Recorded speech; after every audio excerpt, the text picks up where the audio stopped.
बाबासाहेबांनी या देशाला संसदीय लोकशाही दिली, पार्लमेंटरी डेमोक्रेसी दिली. बाबासाहेबांच्या अगोदर या देशातील गरिबांना, कष्टकऱ्यांना, शेतकऱ्यांना, शेतमजुरांना मतदान करण्याचा अधिकार नव्हता. परंतु बाबासाहेबांनी या देशाचं संविधान लिहून एका क्षणात, एका मिनिटात one man one vote one value, एक मत एक मानवी मूल्य हा समतेचा विचार प्रस्थापित केला. त्या बाबासाहेबांच्या कृपेनं आपल्याला मतदान करण्याचा अधिकार प्राप्त झाला. साधारण आपण लोकसभेसाठी मतदान करतो, त्यानंतर आपण विधानसभेसाठी मतदान करतो, त्यानंतर आपण नगरपालिकेला, महानगरपालिकेला, जिल्हा परिषदेला, ग्रामपंचायतीला मतदान करतो. लोकसभेला मतदान करताना या देशाच्या भवितव्याचा विचार आपण करत असतो. त्या देशाचं नेतृत्व कोणाच्या हातात द्यायचं ते आपण ठरवत असतो.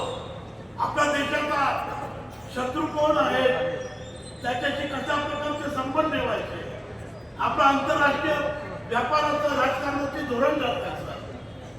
यासाठी आपण देशाच्या विकासाचा, देशाच्या सुरक्षिततेचा विचार करून मतदान करतो. आणि म्हणून आपण यावेळी मतदान केलं.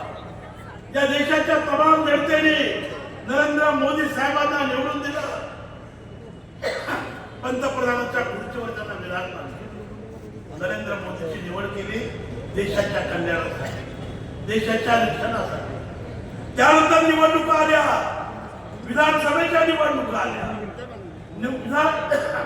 विधानसभेच्या निवडणुकामध्ये आपण विचार करतो राज्याचा, राज्याच्या प्रश्नाचा, शेतकऱ्यांच्या, कामगारांचा, दुष्काळाचा, पुराचा, राज्याचा विकास कसा करेल, राज्याचा विकास कोण साधेल, या दृष्टिकोनातून आपण मतदान करतो.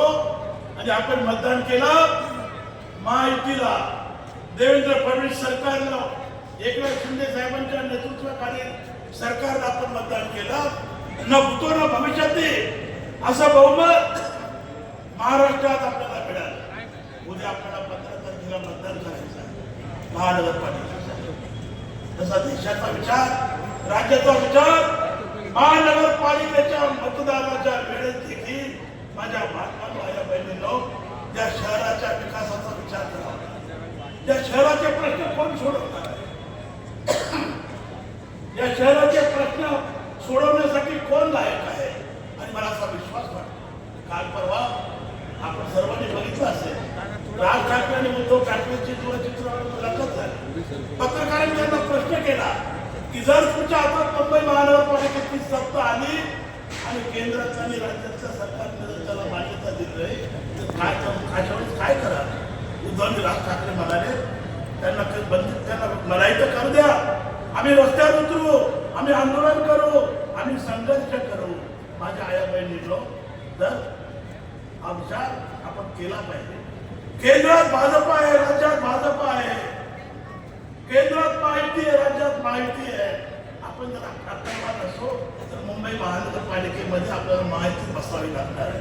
आणि त्या दृष्टिकोनातून आपण सर्वांनी विचार करावा. ही निवडणूक अत्यंत महत्वाची आहे.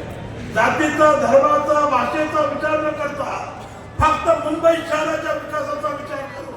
माननीय देवेंद्र फडणवीस, माननीय एकनाथ शिंदे साहेबांच्या या मुंबईची सत्ता द्या अशी कळकळीची विनंती करतो. माझे 2 शब्द थांबवतो. जय देव, जय महाराष्ट्र, जय श्रीराम.